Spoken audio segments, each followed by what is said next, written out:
Salut et bienvenue sur la chaîne de Les Infos de chez nous. Le Mandat Express, le procès du web humoriste, Florent Amani connu sous le nom de Observateur Eben, se tiendra le 23 avril 2024, au tribunal d'Abidjan Plateau. Selon la loi ivoirienne et vu les faits qui lui reprochaient, il risque de 5 ans de prison et 20 millions d'amende. Tout a commencé par une plainte déposée par Dame MPA, qui a découvert sur les réseaux sociaux une vidéo dans laquelle elle est traitée de pute et de pétasse. Auteur de cette vidéo, Florent Amani, plus connu par le nom Observateur Eben, a été convoqué à la police de lutte contre la cybercriminalité, PLCC, le lundi 15 avril 2024. Dans cette vidéo qui date de 6 mois, l'auteur affirme également avoir eu des rapports sexuels avec elle. Selon l'avocat de Florent Amani, son client qui a reconnu être l'auteur a affirmé qu'il s'agit juste d'une vidéo humoristique. Lors de son audition, Florent Amani a affirmé ne pas connaître personnellement MPA et n'avoir jamais eu de rapport intime avec elle. Pour conclure, AKF a été conduit au parquet pour injure, diffamation, atteinte à l'honneur et à l'image, par le biais d'un système d'information. Il est également visé par une infraction de refus d'obtempérer. Fait prévu par les articles 60 et 65 de la loi n° 451/2013 du 19 juin 2013 relative à la lutte contre la cybercriminalité. Il est en détention provisoire au pôle pénitentiaire d'Abidjan, ex-Maca.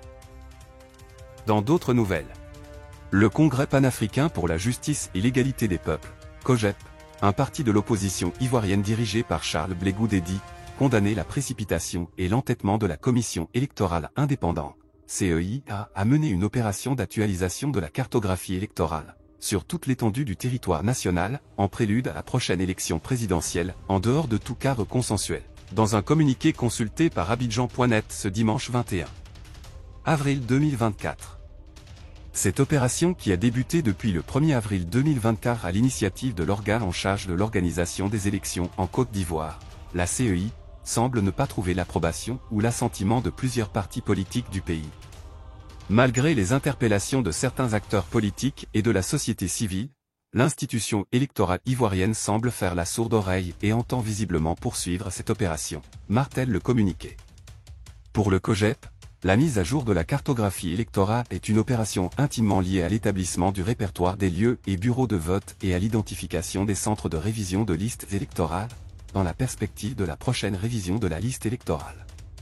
Ainsi, vu l'importance de l'opération, le Congrès panafricain pour la justice et l'égalité des peuples, COJEP, s'interroge sur les réelles intentions de la CEI à vouloir entamer de façon unilatérale le processus électoral qui engage la stabilité du pays et la paix sociale, sans prendre en compte toutes les parties prenantes de l'écosystème sociopolitique ivoirien.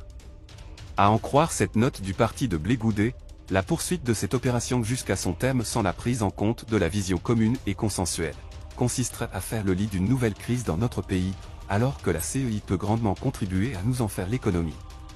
Le COJEP a également invité le gouvernement à ouvrir des discussions avec l'ensemble des partis politiques et la société civile, afin de réunir de façon consensuelle les conditions d'élections justes, équitables et sans violence.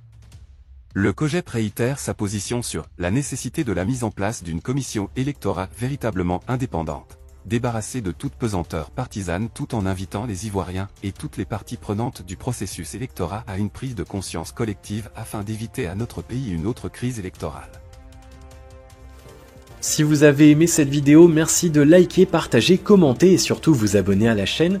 Et on se retrouve très vite pour une prochaine vidéo.